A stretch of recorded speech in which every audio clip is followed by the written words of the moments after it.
Jhinjhak station पर हम सब लोग मिल रहे हैं और मैं आप सब लोग काफ़ी देर से प्रतीक्षा में होंगे। हम कह सकते हैं कुछ आज की प्रतीक्षा में, सही मायनों में कुछ महीनों से प्रतीक्षा में और कुछ वर्षों से प्रतीक्षा में। लेकिन ये बात भी सच है कि आप सब प्रतीक्षा कर रहे थे, लेकिन मैं भी प्रतीक्षा कर रहा था कि अपनी उस झींझक की धरती पर पहुंचूं।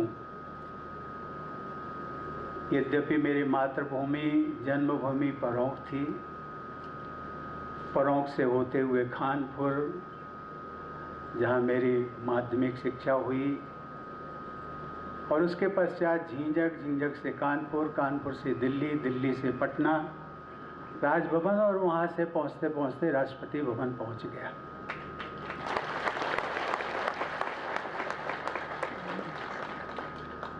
जिलाधिकारी महोदय कह रहे थे कि मैं यहाँ पर आशीर्वाद देने आया हूँ। वास्तविकता तो ये है कि मैं आप सबका आशीर्वाद लेने के लिए आया हूँ।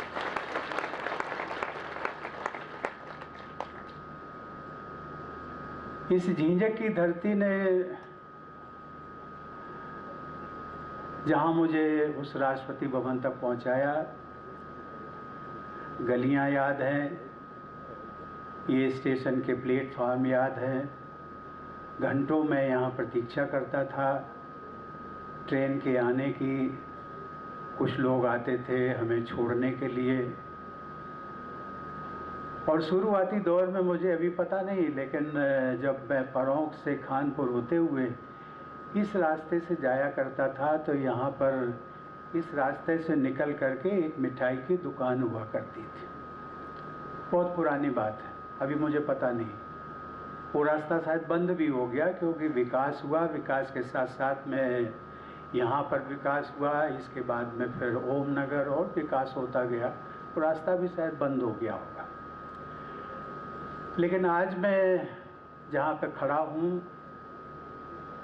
मेरे दो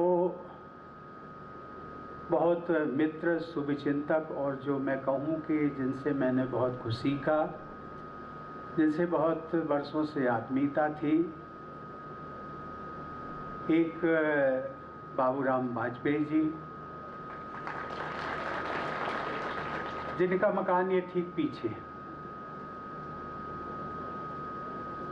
जो कुछ समय पहले हमें छोड़ के चले गए, और उसके पश्चात झींझक के अतिरिक्त एक बड़े प्रतिष्ठित व्यक्ति हुए थे रसूलाबाद के, रामविलास त्रिपाठी जी। वो भी अभी कुछ समय पहले हमें छोड़ के चले गए। लेकिन इन दो नामों का मैंने उल्लेख किया है। ना जाने कितने अनगिनत लोग इस क्षेत्र के वो हमसे बिछड़ गए, कुछ आम बीमारी के कारण, कुछ अपने आयु के कारण, और कुछ सबसे बड़ी बात यह है कि इस महामारी के कारण, कोरोना महामारी। लेकिन आज मैं इन सभी पूर्ण आत्माओं को श्रद्धांजलि देता हूं और ईश्वर से प्रार्थना करता हूं उनके परिवार को इस क्षति को सहन करने की क्षमता दे, और उन्होंने जो हम सबके सामने आदर्श रखे हैं उन सब पर हम सबको चलने की प्रेरणा देते रहे। सही मायने में झींझक आने का कोई प्रोग्राम नहीं था, परौंख जाने का प्रोग्राम था। वो मातृभूमि है, जन्मभूमि है, और कार्यक्रम था कि मैं दिल्ली से कानपुर, कानपुर से फिर हेलीकॉप्टर से जाऊंगा। लेकिन इसी बीच में रेल मंत्री जी मिले और उन्होंने कहा कि मुझे पता लगा है कि आपका नियरेस्ट रेलवे स्टेशन झींझक है, उसके बाद रूरा भी है, कानपुर देहात के दो प्रमुख स्टेशन हैं, अब मैं चाहता हूं कि इस दौरान रेलवे ने बहुत विकास के कार्य किए हैं, और सबसे बड़ा विकास का कार्य जो मैं सुनता था आज मुझे देखने को भी मिला। दिल्ली से जो फ्रेट कॉरिडोर, उसका जो निर्माण कार्य हुआ है वो अत्यंत सराहनीय है। उसकी शायद कल्पना, चूंकि हम लोग सीधे उससे जुड़े नहीं हैं, उसके क्या क्या फायदे हैं, लेकिन जो व्यापारी वर्ग है वो समझता है। आज मैंने देखा संयोग से हमारे साथ में सुबह जब वहाँ सफदरजंग रेलवे स्टेशन से चले थे तो रेल मंत्री जी आए थे। यद्यपि उन्होंने इच्छा जाहिर की थी कि मैं चलता हूँ आपके साथ कानपुर तक, लेकिन मैंने कहा था कि नहीं, आप मत चलिए, आप केंद्रीय रेल मंत्री हैं, आपको बहुत सारे काम हैं, ये एक दिन की जर्नी आप मेरे साथ मत बिताइए। लेकिन आपके जो सबसे बड़े अधिकारी हैं, रेलवे बोर्ड के चेयरमैन, वो मेरे साथ में आए हुए हैं, मुझे खुशी है। और मैं चाहूँगा कि आज सभी यहाँ पर उपस्थित बड़े बड़े अधिकारी हैं, रेलवे के भी सबसे बड़े अधिकारी हैं, जिला के भी अधिकारी हैं, और हमारे प्रदेश सरकार के 2 मंत्री हैं, राम नरेश अग्नोत्री जी कैबिनेट मंत्री हैं, अजीत सिंह पाल हैं, वो भी यहाँ पर हैं। और मैं चाहूँगा कि यदि आपको लिखित में कुछ देना हो मेरे लिए या इन लोगों से संबंधित हो, तो कृपया आप हमारे जो एडीसी हैं आपको यहाँ पर उनको दे दें और उस पर हम तत्काल कार्रवाई करेंगे।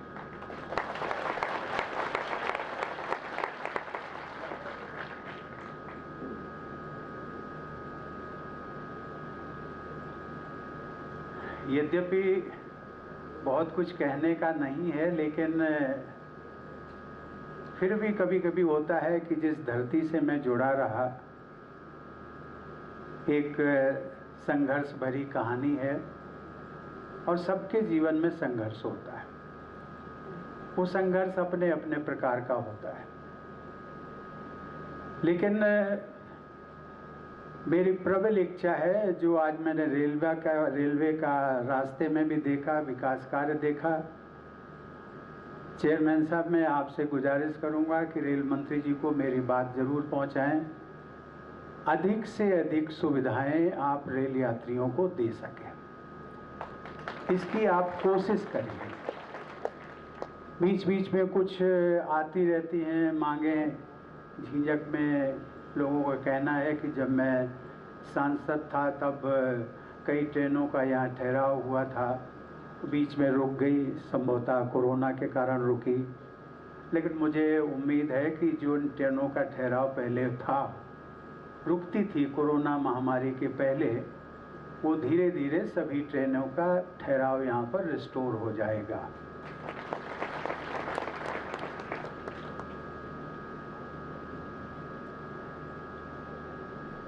आप वहाँ पर हैं, ये लोग यहाँ पर हैं, मैं यहाँ पर हूँ। सही मायने में मैं इस मिट्टी से, जहाँ आपके हैं वहीं मैं भी हूँ। मुझे लगता नहीं है कि मेरे और आप में कोई दूरी है। कम से कम ये प्रोटोकॉल के कारण दूरी जरूर लगती है, लेकिन दिल से दूरी नहीं है। और वैसे भी देखा जाए तो आप भी नागरिक हैं, हम भी नागरिक। बस अंतर केवल ये है कि मुझे कहा जाता है कि देश का प्रथम नागरिक। तो नागरिक तो हम दोनों हुए, तो अंतर कैसा है? बस यही है कि जो कतार है उस कतार में मैं पहला व्यक्ति हूँ, इसलिए मुझे प्रथम नागरिक कह दिया गया। लेकिन देश आज़ाद हुआ, बहुत तरक्की हुई है, बहुत तरक्की होनी बाकी है। ये तरक्की कौन करेगा? केवल सरकार नहीं करेगी, हम सबको मिलकर के करना है। ये देश हमारा है, झींझक हम सबका है। ये उनका नहीं है जिनको हमने चुना है। जो विधायक हैं, जो मंत्री हैं, जो सांसद हैं, केवल उनका नहीं है। वो तो केवल 5 साल के लिए आए हैं, दोबारा फिर जब आप उनको अवसर देंगे तो फिर चुने जाएंगे। लेकिन हम सबको तो यहीं रहना है, तो हम सबको एक स्थायी नीति बना करके और उस सोच के तहत हमें आगे बढ़ते रहना। ये जो मैंने नागरिकता की बात की, हम दोनों नागरिक हैं, हम सब नागरिक हैं। हम लोग अधिकारों की बातें बहुत करते रहते हैं। हमारा अधिकार है कि ये ट्रेन यहाँ ठहरनी चाहिए, हम रेलवे को इतना प्रॉफिट देते हैं, इतनी उनकी इनकम होती है। ये भी है कि नहीं, यहाँ से सड़क निकलनी चाहिए, ये भी है कि दूसरे कार्य भी होने चाहिए। बात सच है, मैं सहमत हूँ, उससे मैं अलग नहीं हूँ। लेकिन कहीं न कहीं नागरिक होने के नाते हम सबके भी जो दायित्व है वो भी हम कभी कभी पुनर्विचार कर लिया करें। संविधान में इसका उल्लेख दिया हुआ है, और जो पढ़े लिखे हैं वो पढ़ते भी हैं, लेकिन उस पर जो अमल होता है वो अमल नहीं हो पाता। यदि कभी आवेश में, हम लोगों ने देखा होगा, आवेश में कभी कभी किसी मांग को लेकर के, ट्रेन का ठहराव, मैं उदाहरण दे रहा हूँ, ट्रेन का ठहराव यहाँ नहीं होता है तो हम ट्रेन को रोकते हैं। कभी कभी इतने आवेश में आ जाते हैं कि ट्रेन में आग भी लगाने की कोशिश करते हैं। आखिर ये ट्रेन है किसकी? ये मैंने केवल ट्रेन का उदाहरण दिया है।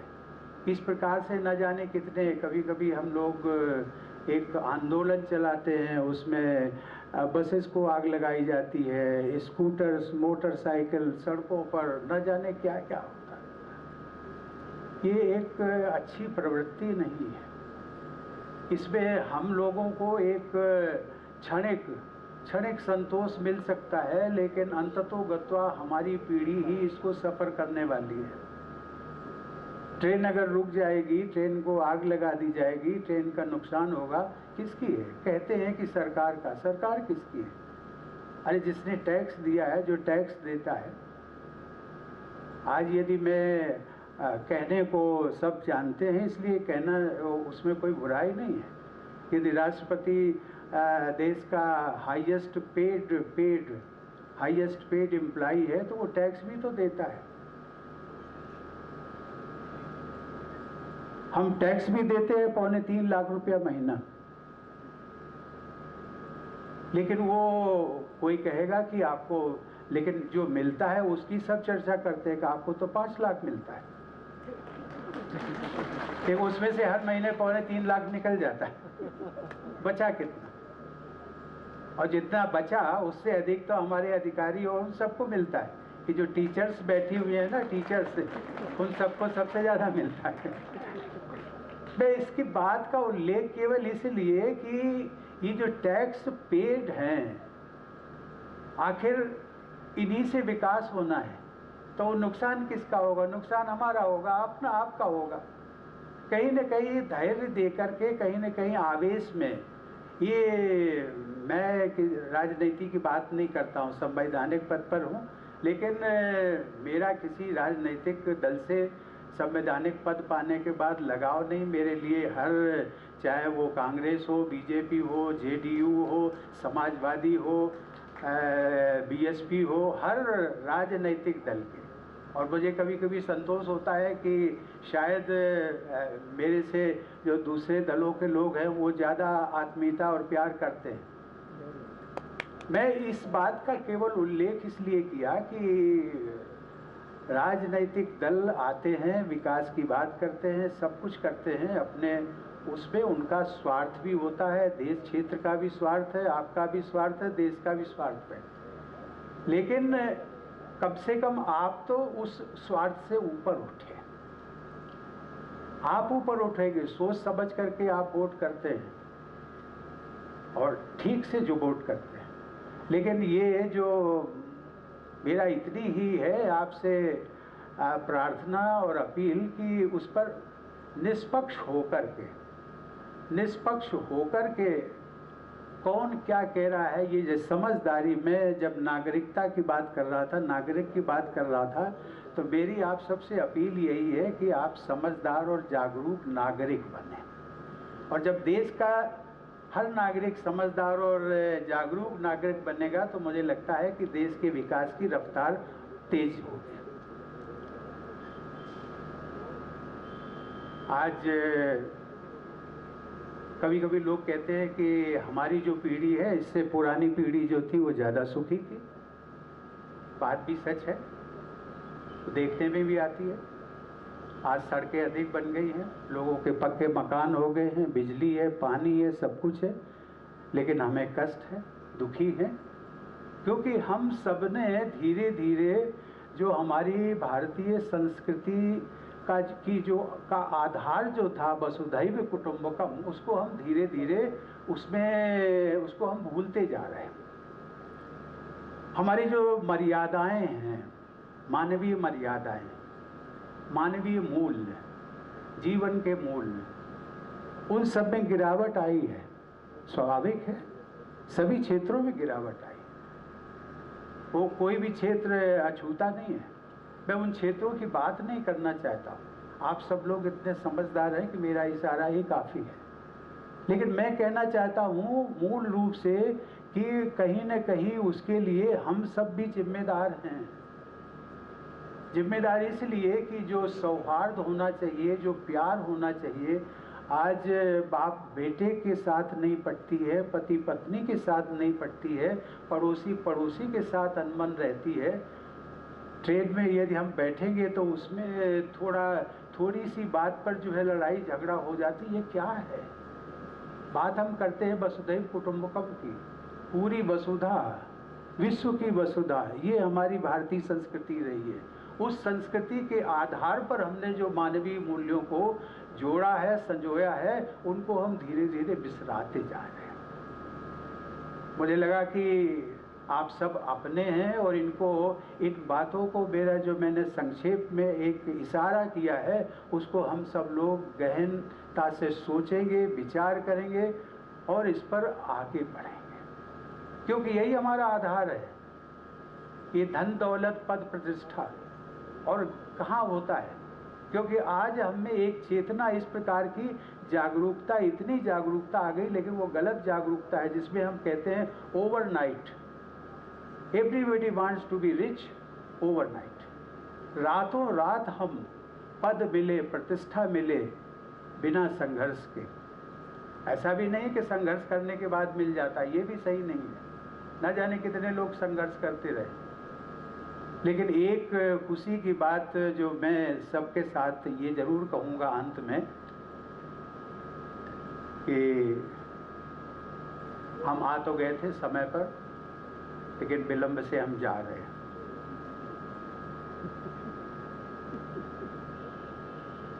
उत्तर प्रदेश से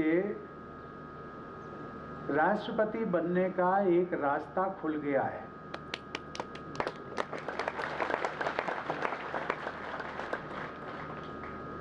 ये संयोग है, उत्तर प्रदेश की धरती, उत्तर प्रदेश ने न जाने कितने प्रधानमंत्री दिए, लेकिन संयोग से कोई राष्ट्रपति नहीं हो पाया। इसलिए मैं कहता हूँ कि उत्तर प्रदेश की धरती की ये पुण्य है और आप सबका आशीर्वाद है जिसके लिए रास्ता खुला है। मैं तो आप सबको संकेत कर रहा हूँ कि जो आप लोग बैठे हैं या उत्तर प्रदेश के लोग बैठे हैं, कहीं न कहीं यदि आप अपने संघर्ष और कृतित्व, एक ऐसा अनुकरणीय कृतित्व लेकर के यदि आप चलेंगे तो आप कहां से कहां तक पहुंच सकते हैं। मेरी बहुत बहुत शुभकामनाएं। आप सबका मुझे आशीर्वाद मिला, मुझे बहुत प्रसन्नता है। और ये भी मित्रों बात सच है कि संयोग जब होता है, समय मिलता है, तब वो सब चीज़ें मिल जाती हैं और उसी के आधार पर मिलना भी होता है। नहीं तो मैं तो पिछले 3 वर्षों से सोच रहा था झींझक आने का मौका मिले, परोंठ जाने का मौका मिले। 2019 से लगातार प्रयास कर रहा था, नहीं बना। पिछले वर्ष कोरोना का आ गया, अभी इस वर्ष भी ये प्रोग्राम बन नहीं पा रहा था, लेकिन फिर भी मैंने कहा कि नहीं, हम जाएंगे, इस बार हम जरूर जाएंगे। लोगों ने कहा बरसात शुरू होने वाली, मैंने कहा होने दो बरसात। मैंने कहा बरसात में लोग तो काम करते हैं ना, जब हम जाएंगे तो वो भी मिलेंगे, हम मिलेंगे वो भी मिलेंगे। लेकिन मैं फिर आशा के साथ में, इस उम्मीद के साथ में जा रहा हूँ कि आप सब लोग स्वस्थ रहें, सुखी रहें। अंत में एक प्रार्थना जरूर करूँगा। कोरोना महामारी अदृश्य महामारी है, ये दिखाई नहीं पड़ती है, ये पता नहीं है। मुझे खुशी है कि हमारे मीडिया के लोग यहाँ पर सभी मास्क लगाए हैं। मास्क मत छोड़िए, घर में हो तो चल सकता है, घर के बाहर है तो मत अभी छोड़िए। अभी तीसरी लहर की बात आ रही है, अनसर्टेनिटी है, कुछ नहीं कहा जा सकता है। और हमें अपने को यदि सावधान रखना है तभी हम इससे बच सकेंगे। इस प्रार्थना के साथ में आप सबका मुझे आशीर्वाद मिला। मैं सबके लिए आप सबको प्रणाम करते हुए मैं आप सबसे विदा लेता हूँ। धन्यवाद।